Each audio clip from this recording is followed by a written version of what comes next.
எல்லாருக்கும் வணக்கம். Welcome back to our channel. So இந்த வீடியோவில் பார்த்தோன்னா புட்ஜீஸை பற்றி பார்க்க போகிறோம்.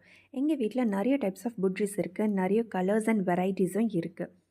ஸோ இப்போ இந்த வீடியோவில் நீங்கள் பார்த்தீங்கன்னா ஒரு நியூவாக அன்பாக்ஸ் பண்ணிவிட்டு எங்கள் வீட்டில் வந்து நாங்கள் விடுறோம். ஸோ இது இது வந்து பேசிக்கான காமன் தான். நான் இந்த வீடியோ எதுக்கு போட்டிருக்கேன்னா ஒரு இம்பார்ட்டண்ட்டான விஷயம் சொல்கிறது தான். புட்ஜீஸ் அதாவது நம்ம இந்தியாவில் வளர்க்குறோம். ஆனால் இதோட ஒரிஜின் வந்து ஆஸ்திரேலியா. ஆஸ்திரேலியாவிலேருந்து தான் இந்த பறவைகள் வந்துட்டு இங்கே நம்மளுக்கு வருது. நெக்ஸ்ட்டு பார்த்தோன்னா இந்த பேர்ட்ஸ் ஃபேமிலிலேயே ரொம்ப இன்டெலிஜென்ட்டான ஒரு பேர்ட்ஸ் அப்படின்னு பார்த்தோன்னா அது பீகாக் இல்லை, வேறு எந்த பேர்ட்ஸும் கிடையாது. பேரட், அதாவது பேரட் வகைகள் உள்ள எல்லா பறவைகளுமே ரொம்ப அறிவு சார்ந்தது. ஸோ இந்த புட்ஜீஸ் பார்த்தோன்னா லவ் பேர்ட்ஸ்ன்னு சொல்லுவாங்க.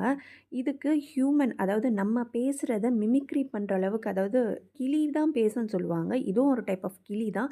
இதுவும் அழகாக பேசும். ப்ராப்பரான ஒரு ட்ரைனிங் கொடுத்தாச்சுன்னா நல்லாவே பேசும்.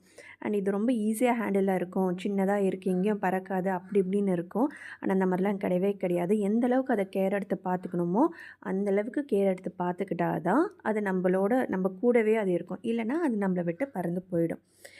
இன்னொன்று வந்து இம்பார்ட்டண்டான விஷயம் என்னென்னா, இது வந்து என்னென்ன சாப்பிடும், அதாவது தினை சாப்பிடும், இல்லைன்னா கோதுமை இந்த மாதிரி சாப்பிடும். இதெல்லாம் எப்படி அஃபோர்ட் பண்ணுறது அப்படின்னு கிடையாதுங்க.